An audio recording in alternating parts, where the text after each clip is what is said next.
Enlightened, Authentic Self. After helping so many people to open up to higher levels of consciousness, every person takes that road very individually. This book explains the essence that it is your journey.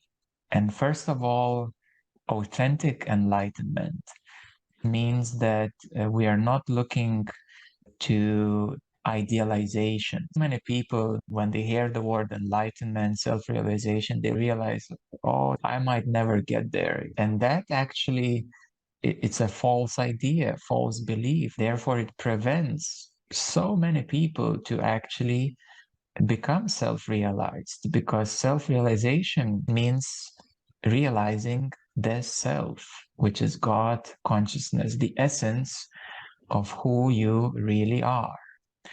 I want to emphasize who you really are, because even the word consciousness, it is a certain concept in people's head. It's a bit cold, not as close. Therefore, the word self is much closer, because that means it's you. Of course, it is a transcendent self. It is not the ego, not the mind. It is beyond that grabbing and holding or identifying as such. It's a constant discovery that this big self, it's shining through this form. Just like your awareness is here now and it shines through you, all of you are aware. And no matter what your mind is thinking or understanding, the awareness is shining even through that moment of realization. In essence, this is what this book is about. And now I would also like to introduce you to the key chapters of the book. Chapter 1 is the Enlightened Authentic Self. That's where talk about what is and what is not enlightenment. The way to see the self and to be yourself as the deepest acceptance, and what is the essence of your authentic self. Another important topic is that full consciousness, which is the self, is natural.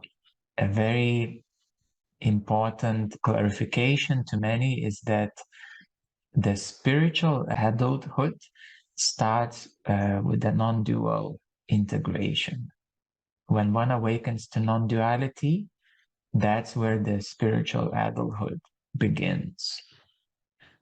Chapter 2 is about full consciousness. We gain some clarity.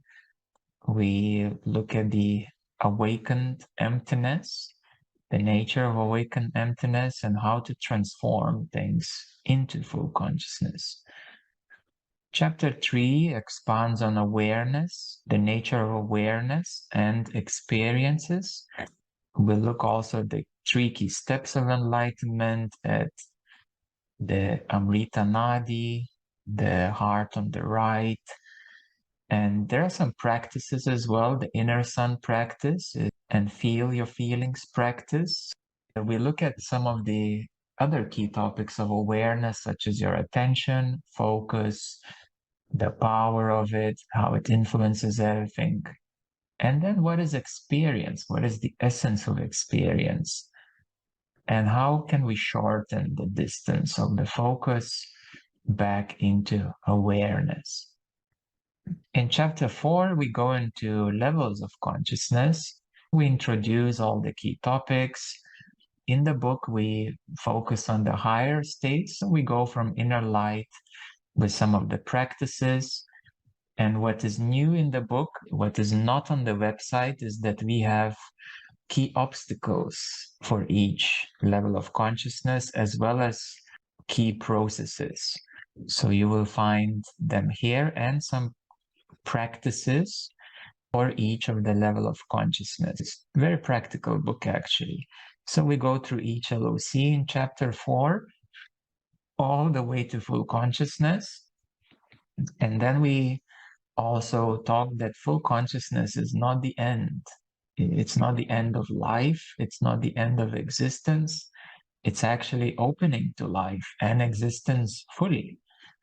Many assume that you get enlightened and that's it. There's nothing else. There is. You live, you are, you exist more fully than ever.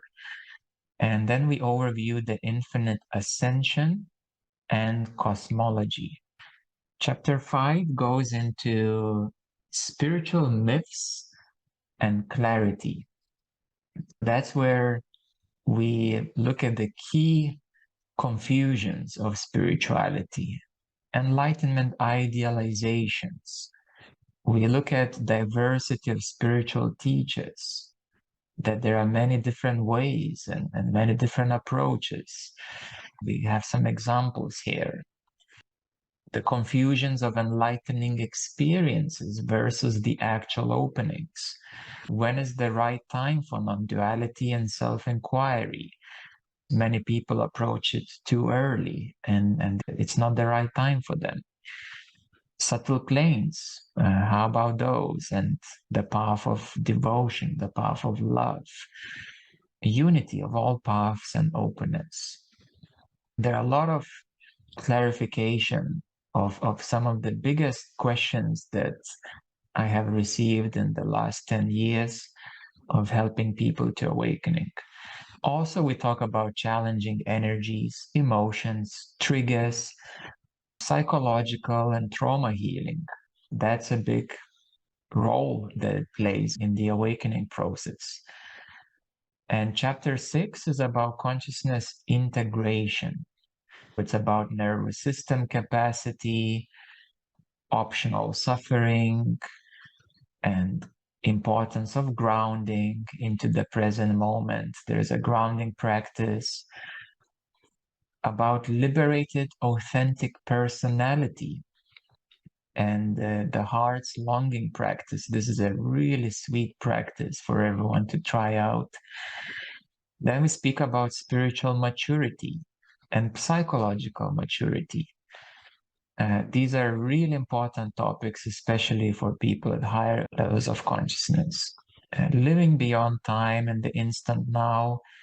How is the daily life in full consciousness, Sahaja Self? Then we have more info about myself and my journey, and something which is new that has not been elaborated before is that I have listed all the lineages that I work with, all the different yogic lineages, different beings that I work with. Then there is explanation about consciousness transmissions. We have selected some of the experiences and testimonials.